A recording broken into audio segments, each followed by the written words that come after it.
Kavin relation Suresh பேசுகிறேன். நம்ம இப்போ பார்க்க வந்த இடம் பார்த்தீங்கன்னா சுங்கா சத்திரம் டு திருவள்ளூர் ரோட்டில் ஒரு ப்ராப்பர்ட்டி பார்க்குறோம். இந்த ப்ராப்பர்ட்டி வந்து பார்த்திங்கன்னா ஒரு 40 அடி ரோட்டில் இருக்குது. இது 40 அடி ரோடு, பஸ் ரூட்டும் கூட. வில்லேஜுக்கு போகக்கூடிய பஸ்ஸில் அந்த பக்கம் போகும். 375 அடி ஃப்ரண்டேஜ். இந்த சைடில் வந்து பார்த்திங்கன்னா 375 ஃப்ரண்டேஜ். நல்ல ஒரு ஃபார்ம் லேண்டுன்னே சொல்லலாம். Form house, form land. ஆக்சுவலாக இது வந்து இந்த ஏரியாவில் வந்து என்னென்னா தண்ணி வந்து ரொம்ப நல்லாயிருக்கும். ஒரு கார்னர் ப்ராப்பர்ட்டி. இந்த ப்ராப்பர்ட்டி நம்ம பார்க்க வந்துருக்க ப்ராப்பர்ட்டி ஆப்போசிட் இருக்கிற ப்ராப்பர்ட்டி தான். ஆன் ரோடில் 375 ஃப்ரண்டேஜ்.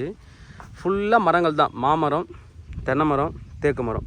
கிட்டத்தட்ட வந்து மரங்கள் மட்டுமே 500 மரம் இருக்குது. கிட்டத்தட்ட 1.5 ஏக்கர் 500 மரங்கள் இருக்குது. நல்லா வளர்ந்த மரங்கள். மெயின்டெனன்ஸ் பண்ணல இவங்க. யாராவது ஆள் போட்டு நல்லா பார்த்துருந்தாங்கன்னா நல்லா இருந்திருக்கும். இதுக்கு முன்னாடி இது வந்து வாட்டர் பிளான்ட்டாக இருந்திருக்கு. வாட்டர் வந்து ஆர்ஓ வாட்டர் மேலே விசரி பண்ணி அமைச்சிருக்காங்க. வாட்டர் பிளான்ட்டாக இருந்திருக்கு. உங்களுக்கு ட்ரிங்கிங் வாட்டர் வந்து எடுத்து சேல் பண்ணியிருக்காங்க. ஃபேக்ட்ரியை வச்சுருந்துருக்காங்க. இதுதான் அதோட ஃப்ரண்ட் கேட். இது வாட்ச்மேன் ஷெட்டு பக்கத்தில் அவங்களுக்கு எல்லாமே இருக்குது. பட் இப்போ வந்து அவங்க பார்க்குறதே இல்லை, மெயின்டெனன்ஸும் இல்லை. இதோட ட்ரோன் வியூ நம்ம இப்போ பார்த்துட்டு வரலாம். ட்ரோன் வியூ எப்படி இருக்குன்றதை நம்ம பார்த்துட்டு வரலாம். ஆப்போசிட்டில் என்னென்ன இருக்குது, பக்கத்தில் என்ன இருக்குன்றதை நம்ம பார்க்கலாம்.